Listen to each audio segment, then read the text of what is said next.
안녕하세요. 반갑습니다. 예, 감사합니다. 제가 아틀란타 이사 오고 보니까 아틀란타 어딜 가든지 베델교회에 대한 좋은 소식들만 들리더라고요. 너무 부흥한다는 소식, 또 성도님들이 다 너무 행복하시다는 소식, 좋은 소식이 들리는 이 귀한 교회에 와서 함께 예배드리게 돼서 너무너무 감사합니다. 제가 지금 저한테 있는 마음은 하나님께서 여러분에게 오늘 사랑의 음성을 들려드리기를 원하신다는 마음이 있습니다. 오늘 여러분이 지금 우리 주님께 집중하시면 여러분 각자 심령 가운데 주님께서 사랑의 음성을 주실 것을 믿습니다. 아멘. 제가 설교를 좀 길게 하는 편이에요. 짧게는 잘 못하는데 그래도 오전 예배 때 무리 없이 두 번째 예배 방해 안 되고 끝난 것 같은데 이 예배는 다음 예배까지 텀이 더 있더라고요. 그래서 조금 더 편안한 마음으로 함께 나누도록 하겠습니다. 이혜주 목사님께서 설교를 하라고 하셨을 때 제 안에 무슨 말씀을 해야 될까 막 여러 가지 생각들이 있었어요. 설교자들은 각자 이제 자기가 제일 잘했다고 생각하는 그런 메시지들이 있거든요. 그래서 그때 그 설교 해볼까 저거 해볼까 막 생각을 하던 중에 성령님께 성령님 베델교회에서 어떤 메시지를 전하기를 원하십니까? 라고 여쭤봤을 때 성령님께서 그 순간 제 머릿속에 있던 모든 생각들을 잠재우시고 너 그 마음 나눠라 이렇게 말씀하셨어요. 그래서 오늘 제 마음에 있는 제가 가장 마음에 담아서 설교할 수 있고 부족한 저를 만나주신 하나님에 대해서 함께 나누도록 하겠습니다. 근데 잠깐 기도했으면 좋겠어요. 시간 기도하겠습니다. 주님, 성령님 이 시간 이 자리에 함께 계심을 느낍니다. 성령님 감사합니다. 우리 모두가 이 시간 성령님께 자리를 더 내어드리게 해주세요. 저도 제 입에서 나오는 모든 말들이 저의 말이 아니라 성령께서 주님의 백성들에게 들려주시고 싶은 말만 제가 할 수 있게 도와주세요. 주님 의지합니다. 예수님의 이름으로 기도합니다. 아멘, 아멘, 아멘. 우리 이제 신앙의 단계라든지 뭐 영성의 단계 이런 거를 나눈다는 것 자체가 굉장히 어폐가 있는 말입니다. 그런 어폐를 감안하고 제가 아주 거칠게 신앙의 영성의 단계를 4단계로 한번 이렇게 나눠봤어요. 첫 번째는 종의 영성의 단계입니다. 종의 영성의 단계는 뭐냐면 쉽게 말해서 신앙의 연수는 좀 됐을 수 있는데 하나님을 경험해 본 적이 없어요. 이게 가능합니다, 여러분. 교회 생활을 오래 했지만 하나님과 인격적인 만남을 가져본 적이 없어서 하나님을 그냥 무턱대고 무서운 하나님으로 인식해요. 그래서 모든 신앙생활의 동기가 두려움. 내가 오늘 교회 안 가면 하나님한테 혼날까 봐. 내가 11조 안 하면 물질로 치실까 봐. 자기도 모르게 내면의 두려움을 가지고 늘 신앙생활하는 것을 종의 영성이라고 부릅니다. 그런데 안타깝게도 한국교회 팽배해 있는 영성이 종의 영성이에요. 왜냐하면 한국은 깊은 유교 문화권 안에 있었잖아요. 근데 유교 문화라고 하는 게 위계 질서와 권위를 강조하는 거여서 가정에서 아버지가 되게 무서운 존재고 나라에서 나라님이 되게 무서운 존재였잖아요.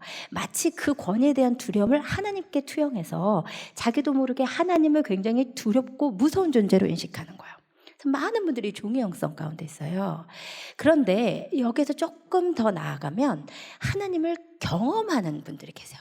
하나님을 개인적으로 만나다 보면 하나님 정말 좋으신 하나님이시구나 이것을 깨닫게 돼요.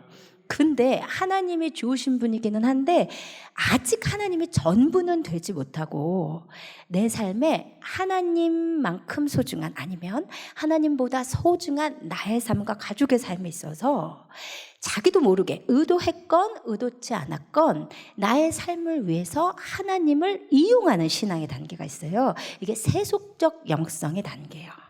이것을 이제 우리가 많이 하는 말로 번영신학 이렇게 부르죠. 옛날에 기복신앙 같은 거예요. 프로스페리티 가스펠.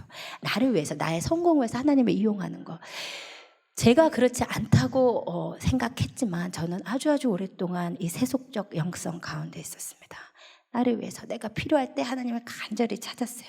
근데 조금 나아지면 하나님을 놓았어요. 이게 바로 이제 세속적 영성이에요. 그런데 이 영성이 이제 나아가서 정말 귀한 분들이 계신데 어떤 분들이냐면 충성과 헌신의 영성을 갖고 계신 분들. 받을 교회 많은 분들인 것 같아요. 충성과 헌신의 영성. 어떤 영성이냐면 이분들은 정말 하나님의 위대한 왕이심을 알아요. 그리고 나의 삶을 그 하나님께 전부 다 드릴 준비가 다 돼 있어. 그래서 하나님이 하라고 하면 하고, 하나님이 하라고 하면 진짜 목숨까지 드리고 싶은 놀라운 충성과 헌신의 영성. 사실 이런 분들이 교회에 한두 분만 계셔도 교회가 정말 주님의 나라를 위해서 중요한 일을 감당하거든요. 이 영성이 정말 귀한데 저는 그래서 하나 더 나가는 영성이 있다고 말씀드리고 싶어요.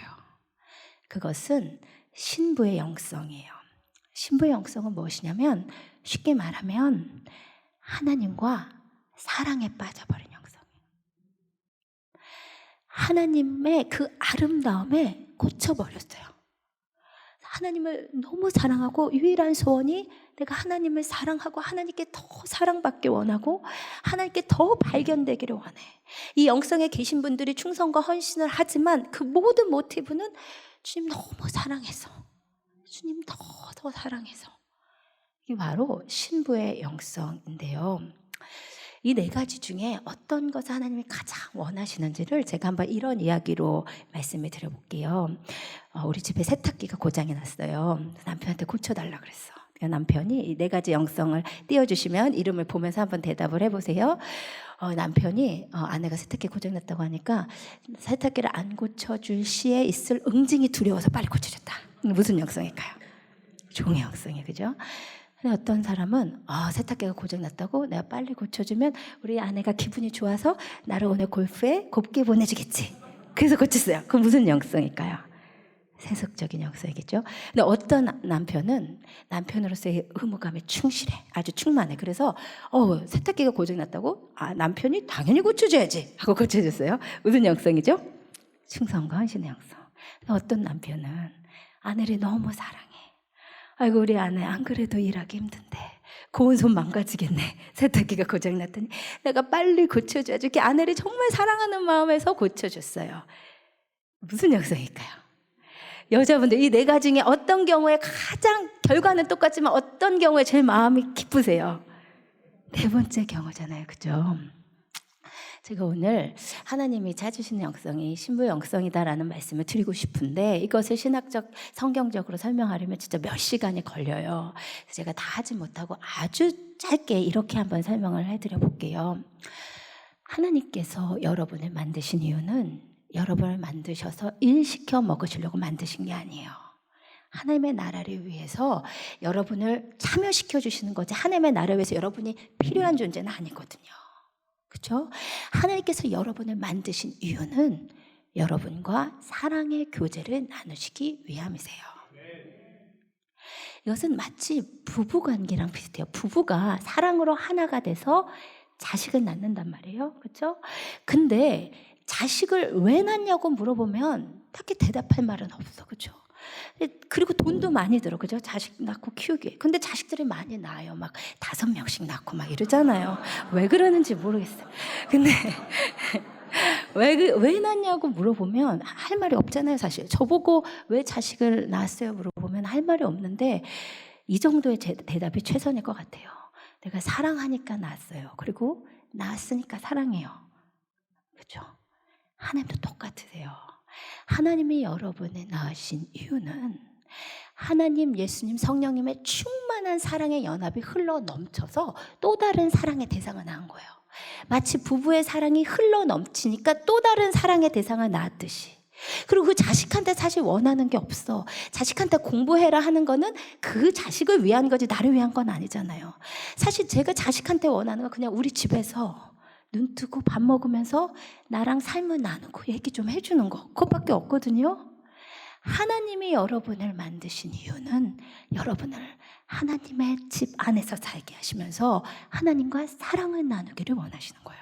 그래서 예수님께서 요한복음에서 십자가에 달려 돌아가시기 전에 가장 중요한 대제사장적 기도를 하시면서 아버지, 내가 아버지 안에, 아버지가 내 안에 있는 것처럼 그들은 교회예요. 여러분이요. 여러분도 다 하나가 돼서 우리 안에 있게 해주세요. 이게 예수님의 기도라니까요. 예수님의 소원이 뭐냐면 하나님이 예수님 안에, 예수님이 하나님 안에 있는 그 온전한 연합을 우리하고도 이루기를 원하신다는 거예요. 그래서 이 관계에 대해서 성경은 우리를 하나님의 자녀라고 부르기도 하고 또한 예수 그리스도의 신부라고도 부르는 거예요.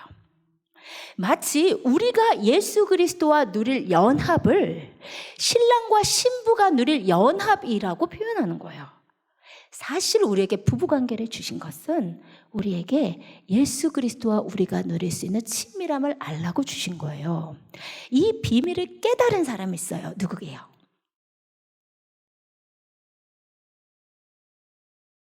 예, 바울이에요.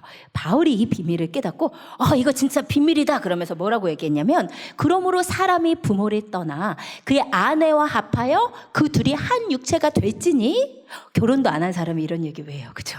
아내와 남편이 하나가 됐지니 이 비밀이 크구나. 내가 그리스도와 교회에 대하여 말하노라 했어요.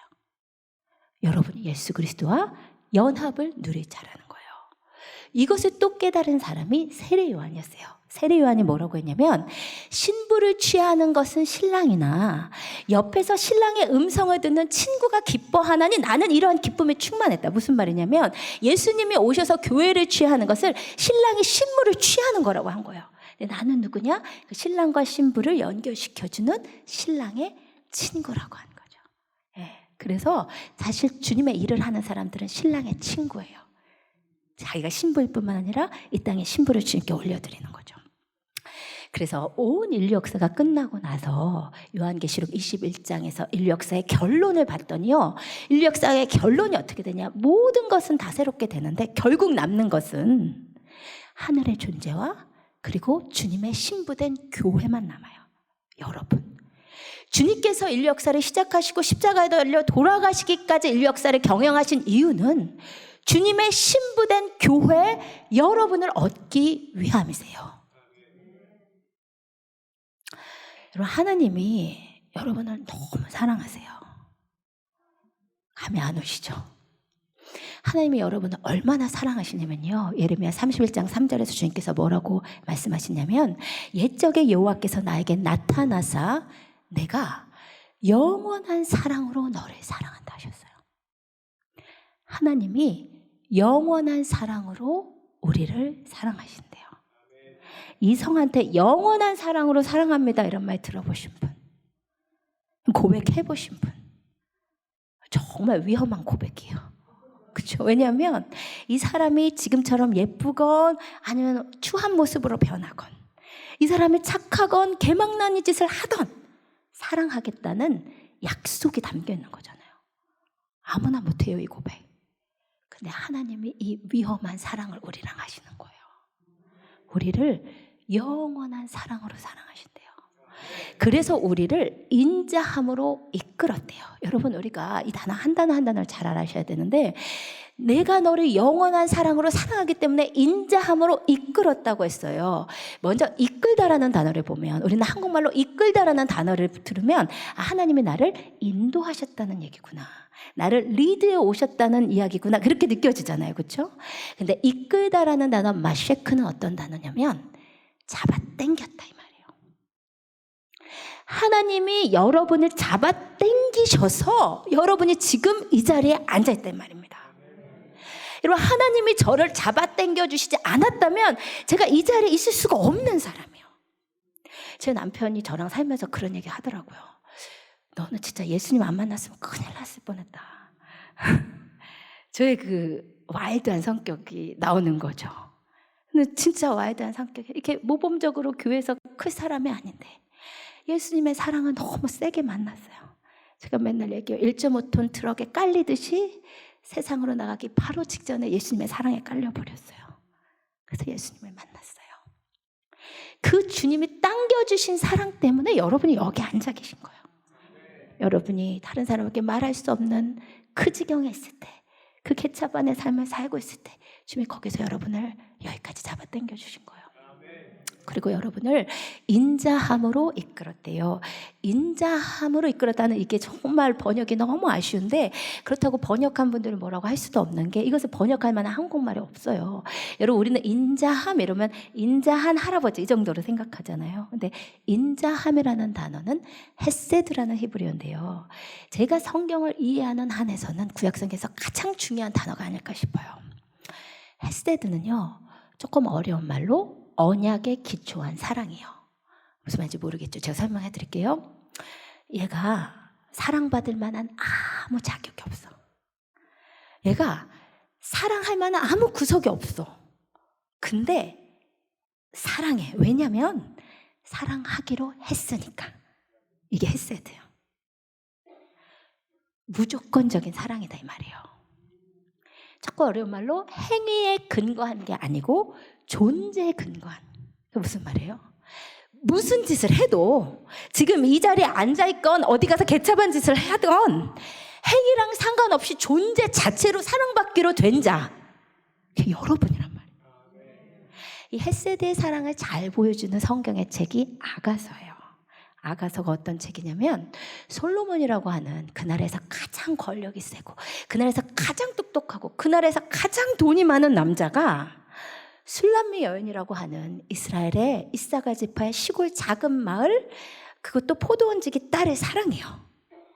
근데 이 딸이 예뻤나 보다. 아니요, 너무 못생겼대. 얼굴이 계달의 장막 같았대요. 계달의 장막은 동물의 가죽으로 만든 검은 텐트예요. 그러니까 얼굴이 까무잡잡하고 못생긴 거야. 근데 솔로몬의 얘가 너무 예뻐. 그래서 솔로몬이 얘한테 눈이 뒤집혀가지고, 여인 중에 어여쁜 자야, 너의 눈이 비둘기 같구나 이러면서 막 달려드는 거예요. 그러니까 예루살렘 여인들이 막 흘겨봤대요. 네가 뭐가 이쁘다고. 근데 솔로몬한테는 술람미 여인밖에 없어. 완전히 얘한테 뒤집어졌어. 아가서를 통해서 하나님께서 우리에게 가르쳐 주시는 사랑은 예수 그리스도라는 이 땅의 최고의 왕이시며 이 땅의 모든 존귀와 위엄과 찬송을 받기에 합당하신 그분이 술람미 여인처럼 사랑받을 만한 아무런 자격이 없는 우리를 그렇게까지 사랑하신다 이거예요. 마치 우리의 속은 계달의 장막같이 쇳덩어리인데 주님이 우리한테 꽂혀버렸다 이 말이에요. 말도 안 되는 사랑, reckless love of God. 그게 하나님의 우리를 향한 사랑이라는 거예요. 여러분, 그런데 사랑에는요, 본질적인 성격이 있어요. 여러분이 누군가를 사랑하면 그 사람에게 사랑을 받고 싶어요. 그렇죠? 내가 누구를 사랑해. 근데 얘가 나를 진짜 안 사랑했으면 좋겠어. 이런 거 있나요? 변태죠, 그죠? 이상한 사랑이에요. 제가 학교 다닐 때 어떤 남자가 나를 좋아한다는 그런 소문이 들리잖아요. 그러면은 일시에 걔가 너무 싫어져. 옆에 가고 싶지도 않아. 왜냐면 내가 사랑하지 않으니까 사랑받고 싶지 않는 거예요. 근데 내가 사랑을 하면요, 사랑을 받고 싶어요. 이게 사랑의 본질적인 성격입니다. 근데 하나님도 마찬가지세요. 예수님께서 우리에게 주신 크고 첫째 되는 계명이 뭐죠? 같이 읽어볼까요? 예수께서 가라사대 내 마음을 다하고 목숨을 다하고 뜻을 다하여 주 너의 하나님을 사랑하라 하셨으니 이것이 크고 첫째 되는 계명이에요. 하나님이 우리에게 마음 다하고 목숨 다하고 뜻 다해서 사랑하라 하시는 이유는 하나님이 먼저 우리를 마음 다하고 목숨 다하고 뜻 다해서 사랑하시기 때문이에요. 하나님이 여러분에게 마음 전부 다 주셨어요. 그래서 우리한테도 그 마음 전부 다 달라 하시는 거예요. 하나님이 예수 그리스도 그 목숨 바쳐 우리 사랑하셨어요. 그래서 너도 목숨 다해 사랑하라는 거예요. 하나님이 우리에게 뜻 다해 사랑하라 하세요. 여기서 뜻이라는 단어는 무슨 뜻인 줄 아세요? 생각이라는 뜻이에요. 하나님의 생각 다 해서 여러분 사랑하신대요. 하나님 머릿속에 여러분 생각밖에 없어요. 우리 머릿속에는 5만 가지 생각이 다 있는데 하나님 겨우 하루에 한두 번 생각할까 말까인데 하나님 머릿속에는 여러분밖에 없어요. 그래서 너도 네 생각 다 해서 나를 사랑하라 하시는 거예요. 여러분, 신부의 영성이 최고의 영성이고 우리가 지향해야 되는 영성인 이유는 이 주님께서 우리에게 주신 최고위의 계명을 최고로 올려드리는 영성이기 때문입니다. 아멘. 만약에 이 신부의 영성이 최고의 영성이라면 하나님께서 이렇게 주님을 마음 다해 사랑한 사람을 정말 최고로 쳐주셨겠죠. 그죠? 그러셨을까요? 그러셨어요. 혹시 누군지 아세요? 누굴까요? 네. 사도행전에 봤더니 하나님께서 이새의 아들 다윗을 만나니 내 마음에 합했다 이랬어요. 우리는 이 말을 들으면 한국말의 어감상 하나님이 길을 가시다가 이새의 아들 다윗을 딱 만나니까 제 마음에 든다 이랬다 이런 느낌이잖아요. 그래서 이제 만나다는 단어는 헬라어로 휴레스코인데 어떤 단어냐면 샅샅이 뒤져서 찾다는 단어예요. 그러니까 하나님께서 이스라엘을 샅샅이 뒤져 찾으신 거예요. 누구를 찾았냐? 내가 이스라엘을 헤세드의 사랑으로 사랑하는데, 내가 이스라엘의 마음 다해 뜻 다해 목숨 다해 사랑하는데 혹시 이스라엘 중에 나처럼 이렇게 나를 사랑하는 사람이 있나 찾아보신 거예요. 그때 주님이 딱 한 사람 보셨대. 그 사람이 다윗이었던 거예요. 그래서 하나님께서 다윗을 보고 뭐라고 하셨냐면 이새의 아들 다윗을 만나니 내 마음에 합했다 이러셨어요. 여기서 오늘 내 마음에 합하다는 게 무슨 말인지 정확하게 이해하고 가셔야 돼요. 이 단어는 뭐냐면요, 헬라어로 카타 텐 카르디안 무예요. 뭐냐면 무는 나의 말이에요. 카르디안은 마음, 내 마음에. 텐은 정관사더. 그 내 마음을, 카타는 뭐냐면 따르는 자란 뜻이에요. A man after my own heart. 무슨 말이에요? 내가 먼저 마음을 줬는데, 헤세드의 마음을 줬는데 이 땅에 그 누구도 내 마음처럼 나를 사랑해주는 사람이 없어. 근데 다윗은 내 마음을 따라서 나를 사랑한 자였다. 쉽게 말하면 내 마음에 합하다는 거는 내 맘 같은 자란 뜻이에요. 내 맘 같은 사람 만났다 이 말이에요. 여러분, 다윗이 어떻게 이렇게 주님을 사랑하는 자가 됐을까? 다윗이 정말 신기한 사람이에요. 왜냐하면 구약의 그 누구도, 그 어떤 위대한 선지자도 내가 주님 사랑합니다 이렇게 고백한 적이 없어요.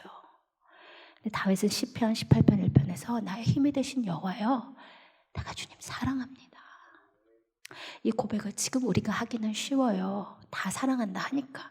근데 구약에서는 하나님이라는 분이 그냥 율법과 규례와 율례와 제사와 절기를 지켜서 섬기는 저 위대한, 저 멀리 계신 무서운 하나님, 이것이 당시 하나님에 대한 시대의 인식이었는데, 아니 다윗은 어떻게 된 일인지 제가 영어로 해볼게요. David understood there is something more. David knew there is something more. 다윗은 하나님을 섬긴다고 하는 것이 그냥 열심히 제사를 드리고 열심히 율례를 지키는 것 이상의 하나님과 교제야 친밀한 사랑을 나눌 수 있다는 것을 깨달은 유일한 사람이었단 말이에요. 다윗이 어떻게 이런 사람이 됐을까? 다윗이 가정 환경이 불우했어요. 그죠? 부모님이 거의 내놓은 자식 취급했고 형들도 미워했어요. 근데 그 외로운 가정 환경 가운데서 다윗이 하나님을 붙들어요. 그래서 시편 27편에서 다윗이 뭐라고 고백하냐면 나의 구원의 하나님이여 나를 버리지 마소서. 내 부모는 나를 버렸으나 여호와는 나를 영접하시리이다. 하나님을 벌써 소유한 거예요. 다윗이 어린 시절 혼자 있을 때가 많았어요. 유대 광야를 누비며 양을 쳤거든요. 근데 시편의 다윗을 가만히 보니까 다윗이 유대 광야에서 혼자가 아니었어요. 다윗은 그곳에서 양을 치면서 피파와 수금으로 하나님을 예배하고 하나님과 교제했어요. 그러다 보니까 온 세상에 충만한 하나님의 임재를 경험했어요. 다시 뭐라고 고백했냐면, 여호와 우리 주여, 주의 이름이 온 땅에 어찌 그리 아름다운 주여. 왜요? 하나님의 임재가 온 땅에 충만함을 느끼는 거예요. 그래서 주님, 주의 이름이 온 땅에 너무 아름답습니다. 다윗이 밤에도 양을 쳤거든요. 근데 밤하늘의 별들을 보면서 주의 손가락으로 만드신 주의 하늘과 주의 베풀어 주신 달과 별들을 내가 보니까요, 주님, 사람이 무엇이 관대 주께서 저를 생각하시며, 인자가 무엇이 관대 저를 권고하시나이까. 왜 이렇게 고백한 줄 아세요? 여기서 사람이 자기예요. 뭐냐면 하나님 너무 크신 하나님이신데 자기를 너무너무 사랑해 주시는, 자기를 너무 신경 써주시는 거예요. 그래서 다윗이 뒤집어져서 고백한 거예요. 주님, 주님이 만드신 이 큰 광활한 우주를 보는데 주님, 내가 뭔데 주님 나를 이렇게 생각하세요? 주님, 내가 뭔데 이렇게 나를 신경 쓰세요? 해버리는 거 느낄 때 있잖아요. 그 크신 하나님이 너무 내 작은 신음 하나하나에 신경 써주죠. 그때 우리 뒤집어지잖아요. 주님, 내가 뭔데 주님, 이렇게요. 다윗이 되게 좋은 목자였어요. 생명을 걸고 양을 지킨 좋은 목자였는데 제가 그렇게 마음 다해서 양을 치다 보니까 깨달은 거예요. 주님이 나의 좋은 목자시구나. 그래서 고백한 거예요. 여호와는 나의 목자시니 내가 부족한 게 하나도 없습니다. I lack nothing. 아무것도 필요한 게 없다는 거예요. 무슨 말이에요? 주님 한 분만으로 만족합니다. I don't want anything else. I don't need anything else. 어떤 것도 나 원하는 거 없어요. 나 주님 안에만 있으면. 그렇게 주님과의 살아있는 교제 가운데 있었던 다윗이요. 그런데 어느 날 아빠가 전쟁터에 나간 형들 먹을 거 갖다 주래요. 그래서 전쟁터에 가는데 저 멀리서 이상한 소리가 들어보니까 이스라엘의 하나님이 어딨냐? 여호와가 있으면 나와봐라. 막 그렇게 여호와 하나님을 욕하는 소리를 듣는 거예요. 여호와 하나님을 욕하는 소리를 들을 때 이스라엘 모든 사람들의 반응은 두려움이었어요. 그런데 다윗만 이 이야기를 듣고 피가 거꾸로 서는 분노를 느껴요. 여러분 왠지 아세요? 내 앞에서 조폭이 옆집 남편 욕해봐요. 화나요. 무섭죠, 그죠? 근데 내 앞에서 조폭이 우리 남편 욕해봐요. 죄송해요. 잘못 짚었어요. 느낌이 안 와서 다시 할게요. 내 앞에서 조폭이 내 자식 욕해봐요. 느낌 오죠, 그죠? 내 앞에서 조폭이 우리 부모 욕해봐. 피가 거꾸로 서요. 네가 뭔데? 내가 조폭보다 힘이 약하건 상관없어요. 눈 뒤집어져서 달려가는 거예요. 여호와 하나님의 이름을 욕하는 소리를 들을 때 이스라엘 모든 사람들이 느낀 감정이 두려움이었던 이유는 그들에게 있어서 하나님은 사실 실제가 아니었던 거예요. 하나님은 그저 관념이자 종교일 뿐이었던 거예요. 근데 다윗에게 있어서 하나님은 실제야. 내 사랑이야. 내 가장 중요한 분이야. 근데 감히 그분을 욕해.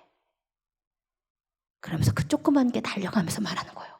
너는 칼과 단창으로 내게 오거니와 나는 네가 모욕하는 만군의 여호와의 이름으로 네한테 간다. 오늘 내가 이스라엘에 여호와가 살아계심을 알게 하겠다. 이게 무슨 말이에요? 너희 왜 두려워하고 있어? 하나님 살아계신데.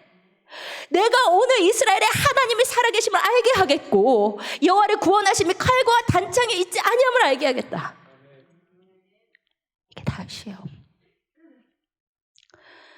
다시 왕이 됐잖아요. 사울은 40년 동안 왕위에 있었지만 한 번도 하나님의 법궤를 찾지 않았어요. 하나님의 법궤가 당시에 기브온 산당에 있던 성막 안 지성소에 있지 않았고 아비나답의 집에 70년간 방치 상태에 있었어요. 근데 사울은 하나님이 안 소중하니까 법궤가 방치돼 있어도 찾질 않았어. 다윗은 왕이 되자마자 하나님의 법궤가 어디 있는지 찾아 헤매요. 시편 132편에 봤더니 맹세를 하고 내가 하나님의 법궤 찾을 때까지 잠도 제대로 안 자리라 하면서 막 법궤를 찾아다녔어. 그러다 드디어 하나님의 법궤를 찾았어요. 그래서 너무 좋아서 다윗성으로 모시고 오는데 중간에 한 번 사고가 있었잖아요. 우사가 움직이는 법궤를 만지다 죽어요. 그래서 잠깐 법궤를 오베데돔의 집에 3개월 데리고 있다가 다시 가지고 오잖아요. 다윗이 이 하나님의 법궤를 가지고 오는데 너무 좋았나 봐요.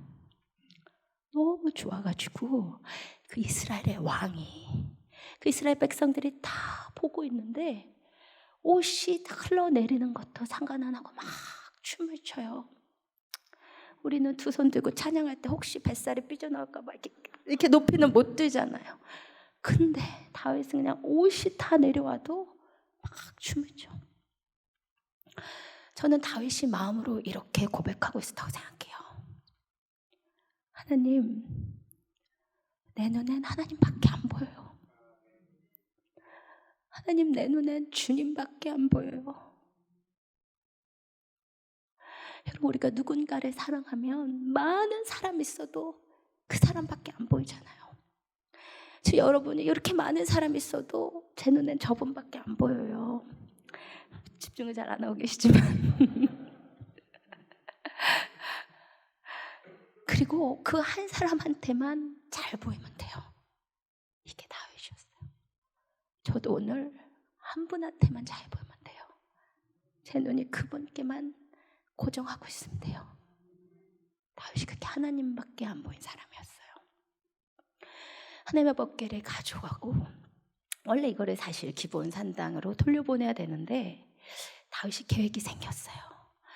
하나님의 이 법궤를 위해서 좋은 성전을 지어드리고 싶다. 그래서 나단 선지자한테 이렇게 얘기를 했어요. 여호와께서, 사무엘하 7장 1절에서 2절인데요. 여호와께서 사방의 모든 대적을 파하사 왕으로 궁에 평안히 거하게 하신대. 무슨 말이에요? 다윗한테 그 많던 문제가 다 없어졌을 때. 여러분, 세속적 영성은 여기에서 멈춰요. 힘들 때는 주님 자꾸 눈물 흘리고 기도할 수 있지만 문제가 없어지면 주님을 사랑하는 마음이 조금씩 식어요. 근데 신부의 영성은 아니에요. 나한테 아무 문제가 없는데 마음이 주님한테 너무 향해. 그래서 왕이 선지자 나단에게 이르되 볼지어다 나는 이렇게 좋은 궁에 거하거늘 하나님의 궤는 천막 하나 치고 있다. 내가 주님을 위해서 집 지어드리고 싶어. 그래서 하나님께서 나단 선지자를 보내서 이렇게 말씀하세요. 가서 내 종 다윗에게 말하기를, 다윗아, 너 말이 나를 위해서 집을 지어주겠다고. 내가 이스라엘 자손을 애굽에서 인도하여 내던 날부터 오늘날까지 집에 거하지 아니하고 항상 나 장막과 회박에서 거하고 행했는데, 내가 이스라엘 어느 지파에게 말하기를 너희가 어찌하여 나를 위하여 백향목 집을 건축하지 아니하였느냐고 말했느냐. 무슨 말이에요? 다윗아, 내가 언제 누구한테 내 집 지어달라고 한 적 있니? 내가 언제 누구한테 나 집 필요하다고 말한 적 없어. 근데 넌 도대체 어떠한 자이기에, 넌 도대체 누구 귀에 나를 위해서 집을 지어주고 싶다는 거냐? 여러분, 종의 영성은 무서워서요, 율법까지만 해요. 주일 지켜야 되니까 지키고 11조 해야 되니까 하고. 근데요, 신부의 영성은 사랑이 동기이다 보니까 율법의 요구를 뛰어넘어요. 주님이 한 번도 집 지으라는 율법 만들어진 적 없어. 근데 주님을 뜨겁게 사랑하는 한 사람이 마음을 통해서 주님을 위해서 집을 지어주고 싶은 거예요. 주님이 너무 감동하셔서 뭐라고 말씀하시냐면, 여호와가 또 내게 이르노니 여호와가 너를 위하여 집을 이루고. 다윗아, 너가 내 집 지어주겠다고? 내가 너 위해서 집 지어줄게. 내가 너의 집을 영원토록 견고하게 해줄게. 너무 주님 감동하신 거예요. 다윗이 하나님의 집을 못 짓게 하시니까 집을 못 지었는데 대신 자기 사비 다 털어가지고 주님 집 지을 준비 다 했어요. 그리고는 사실 이 하나님의 법궤를 기본 산당으로 보내야 되는데 보내기 싫었나 봐요. 하나님의 임재에 가까이 있고 싶었나 봐. 그래서 자기가 있는 다윗성에 그대로 두고 장막을 쳐놓고 레위인 4,000명을 동원해서 아침과 저녁을 하나님을 예배하게 해요.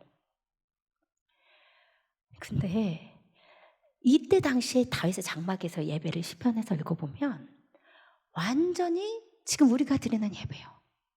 소고치고 춤추며 찬양하며 큰 소리 나는 재금으로 환호성을 치며 손을 올리고 박수치며. 그때 당시 기브온 산당에서는 여전히 차디찬 피해 제사가 드려지고 있었는데 구약의 한가운데를 산 한 사람이 주님을 너무 뜨겁게 사랑하다 보니까 신약의 예배, 컨템포러리 월십을 구약의 한가운데서 드리는 거예요. 근데 다윗 한 사람이 너무 주님을 사랑하는 영성에 충만하다 보니까요, 이게 다윗의 장막에서 흘러가요. 그래서 다윗의 장막에서 찬송시를 짓고 부르는 찬양마다 주님의 신부가 아니면 부를 수 없는, 주님을 사랑하지 않으면 부를 수 없는 찬양들이 만들어지고 불러줘요. 목마른 사슴시 내 물을 찾아 헤매이듯이 내 영혼 주를 찾기에 갈급하나이다.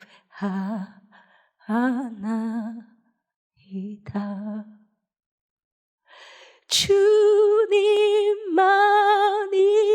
나의 힘, 나의 방패, 나의 참 소망. 나의 몸 정성 다 바쳐서 주님 경배합니다. 여러분, 이거 주님 사랑 안 하면 못 부르는 찬양이에요. 주님 사랑 없이 이거 불러봐요. 너무 공감이 안 돼요. 레이지파 고라 자손이 주님의 법궤가 있는 천막을 바라보니까 너무 사랑스러운 거예요. 여러분, 주님을 사랑하면 주님 계신 곳이 그렇게 사랑스러워요. 계속 떠올려줘. 자꾸 또 오고 싶잖아요. 고라 자손이 주의 장막이 어찌 그리 아름다운지요, 내 영이 사모합니다. 내 마음 다하여 주님께 경배합니다. 나의 왕 나의 주께. 여러분, 이건요 정말 주님 사랑에 꽂혀서 뒤집어진 사람만 할 수 있는 고백이에요. 주님 계신 곳이 너무 아름다워요. 주님 떠나고 싶지 않아요. 제가 홀로 중고등학교 시절 또 대학교 때 교회에서 혼자 기도할 때마다 눈물로 불렀던 찬양이에요.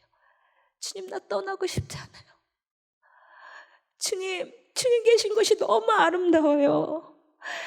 내 마음과 내 육체가 살아계신 하나님께 부르짖습니다. 주님, 이게 다윗의 장막이었고요, 이게 다윗의 영성이었습니다. 시간이 많이 가서 제가 간증을 못할 것 같고 중요한 말씀 드리겠습니다. 하나님께서 여러분에게 정말 원하시는 한 가지는요, 여러분의 마음이에요. 여러분, 우리가 마음 없이 주님을 섬길 수 있을까요? 네. 주님을 사랑하는 마음 없이 예배할 수 있을까요? Yes.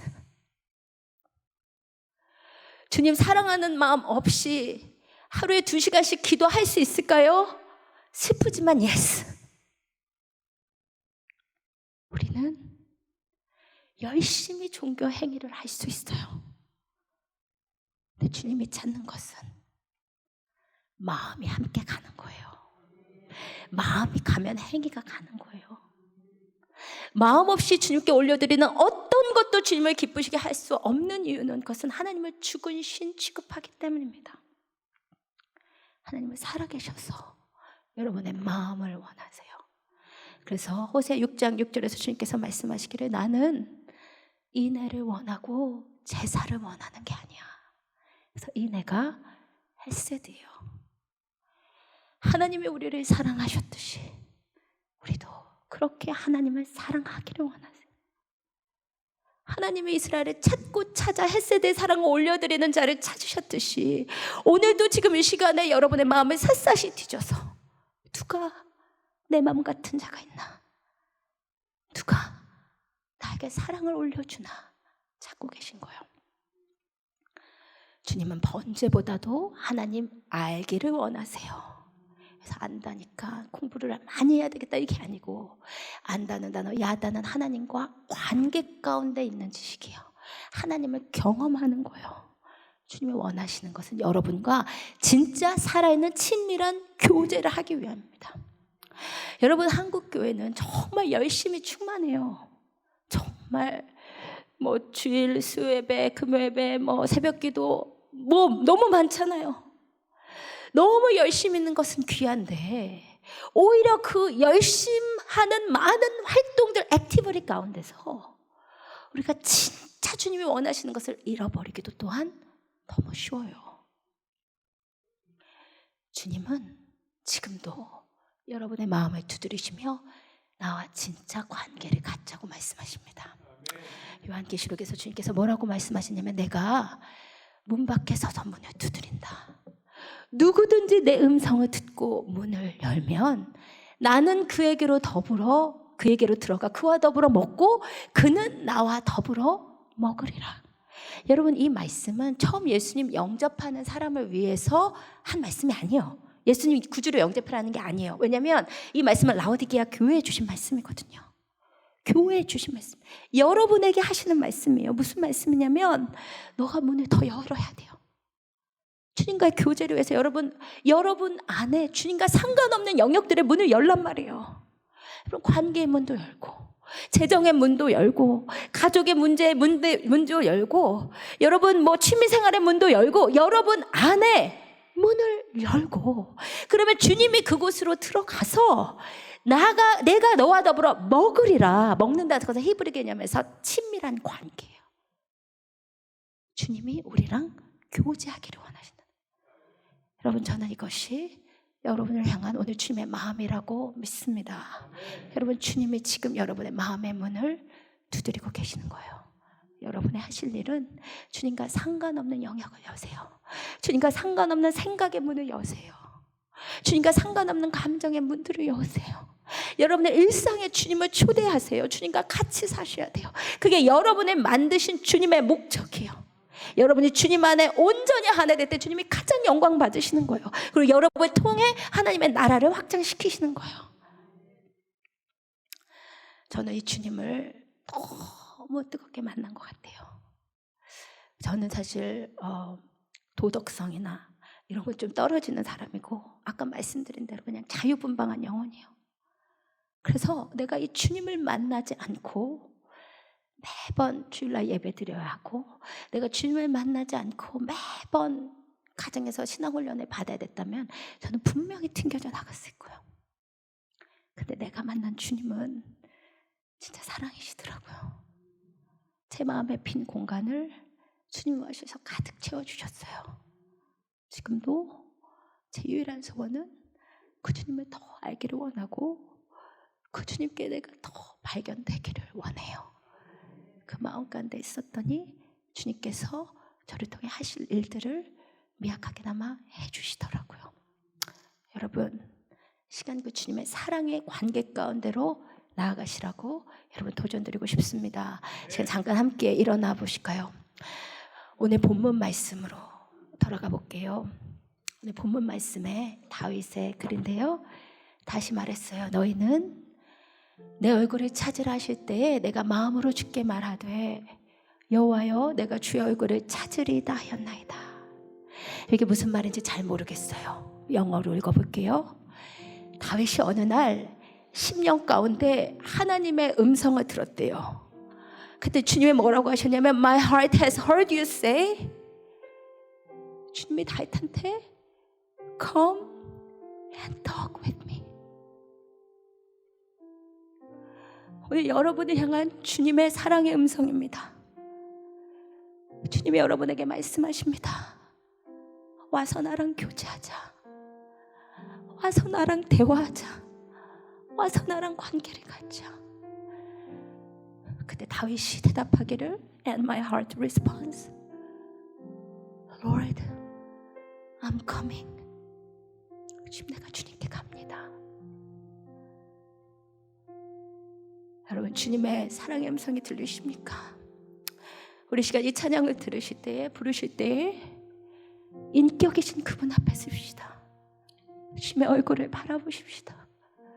주님의 얼굴과 주님의 여러분을 향한 뜨거운 사랑으로 주님께서 반짝이시는 주님의 눈을 바라보십시다.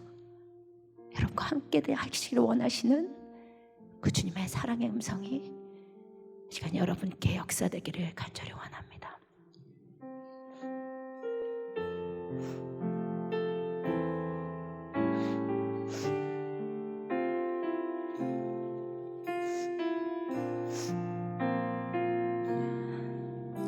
주를 향한 나의 사랑을, 주를 향한 나의 사랑을 주께 고백하게 하소서. 아름다운 주의 그늘 아래 살며 주를 보게 하소서.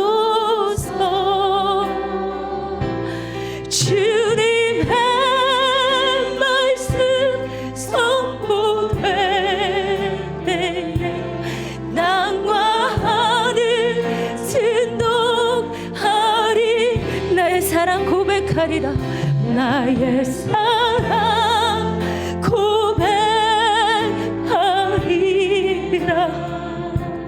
나의 구주 나의 진구 부드러운 주의 속삭임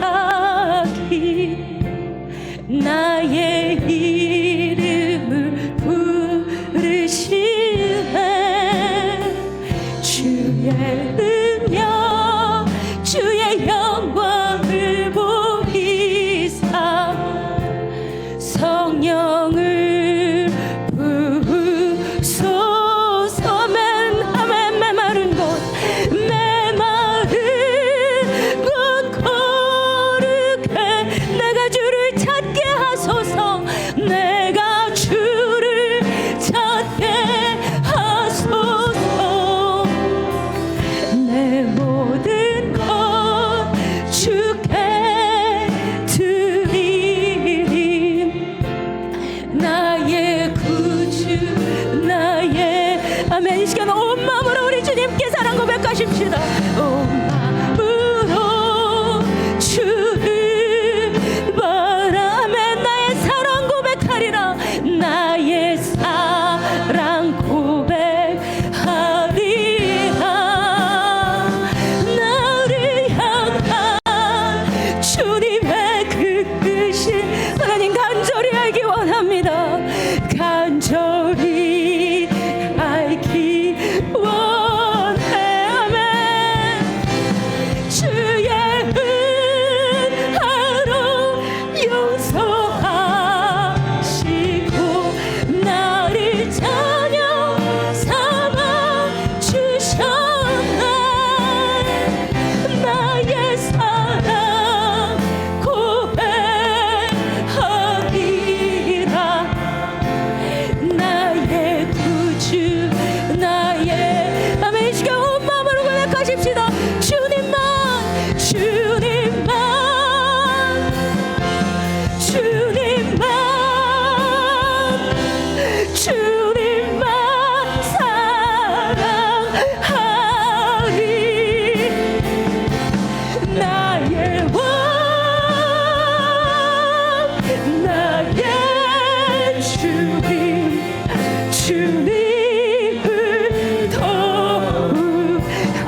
우리 이 시간 두 손을 주님 앞에 올려보십시다.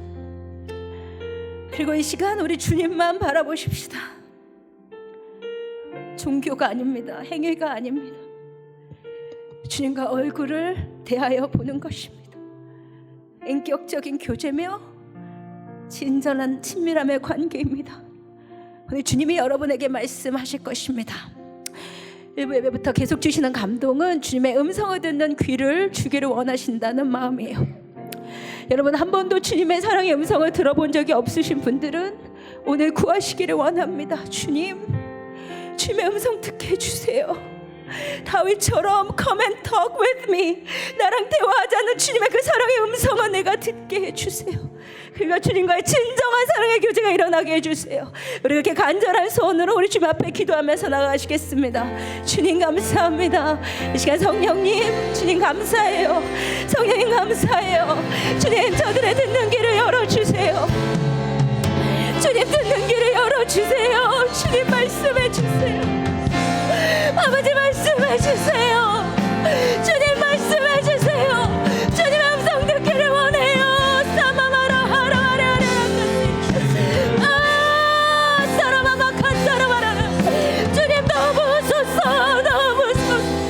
주님, 마마마라 칸사라마마라. 주님의 사랑하는 마음을 액티베이트 시키시옵소서. 할렐루야 라마마마마마레레 아사마마마라 칸사라레레레레레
우리 이 시간 고요하게 우리 주님의 음성을 들어보십시다.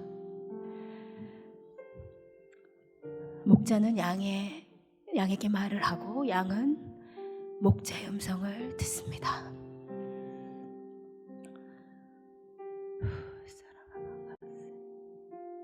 여러분의 마음에 눈을 들어 우리 주님만 바라보세요. 그리고 여러분의 몸을 주님 앞에 복종시키세요. 주님 말씀하실 것입니다.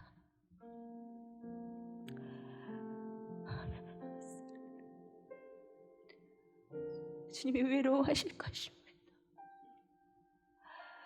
아멘. 주님, 주님 감사합니다. 주님, 이곳에 충만하게 임하시옵소서. 성령님 임재해 주세요.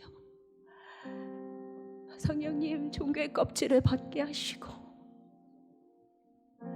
하나님 머릿속에 가득한 생각을 예수 그리스도로 잠재우시옵소서.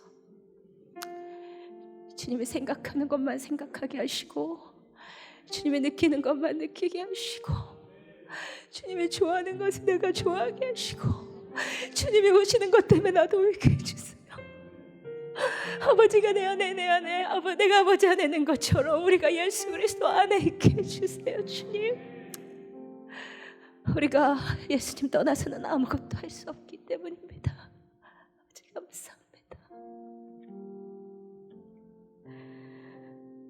아버지, 이 시간 우리 귀한 베델교회 축복하기를 원합니다. 주님, 섬기시는 분들마다 주님께서 특별한 위로와 힘으로 함께하여 주시고, 하나님 건축 가운데 주님 이렇게 축복하여 주시니 너무 감사합니다. 하나님, 주님께서 더 부어주실 것을 믿습니다.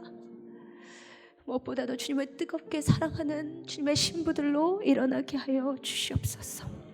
지금 우리 주 예수 그리스도의 은혜와 하나님의 극진하신 사랑과 성령님의 감화와 감동, 인도, 교통하심이 주님의 사랑하는 신부로 일어나서 주님의 사랑을 그 마음의 인처럼 새기고 어디를 가든 주님의 사랑을 타협하지 않기로 다짐하는 주님의 귀한 신부들 머리 위에 지금부터 영원토록 함께 계시기를 간절히 축원하옵나이다.